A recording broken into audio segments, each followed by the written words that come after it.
Speaking of Allonzo Trier, or at least we are now, what are the Knicks options with him? Yeah, well, at the end of this week, his 45-day window will have expired on the two-way contract that he had signed with the team, which means at some point he's either going to the G League or the Knicks will have to sign him to a full NBA contract, and obviously the latter is what they're working on. So that has to happen this week, and it's something that leaves General Manager Scott Perry with a couple of options. The first one, of course, is to open a spot to create that roster spot and to create that new NBA contract. So a trade might need to be made or a player might need to be cut. So keep an eye on that over the next couple of days.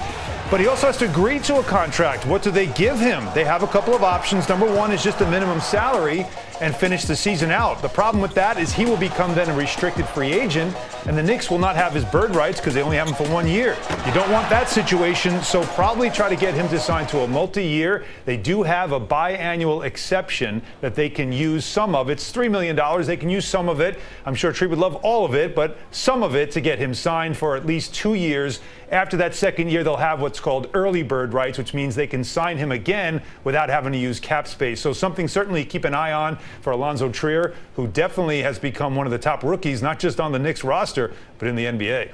Kemba Walker of the Hornets, who we'll see tonight, is having a great season. The timing for him could not be better. Yeah, it's pretty good, isn't it? Because he's going to be a free agent this offseason. And, you know, when you talk about free agents, anytime there's a point guard and a point guard from New York, there's always a connection to the Knicks, and that's going to be a topic of conversation with the media and also with fans as they watch Kemba play at the Garden tonight. He calls this one of his favorite places to play, absolutely loves playing at the Garden, and we hear that from a lot of players.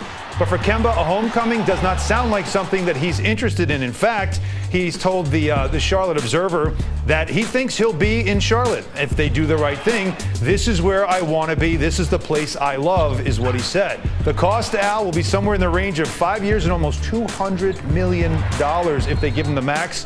Remember, he turns 29 years old in May, but he is averaging the highest points per game of his career. He does have the backing of Michael Jordan, who is the owner of the team. He's doing everything he's supposed to do to earn this contract, and as you said, the timing couldn't be more perfect. Meanwhile, things are very, very quiet in the Carmelo Anthony world. Yes, and you know what? He's no longer on the Rockets, but the Rockets still stink. So you can't blame Melo for this anymore.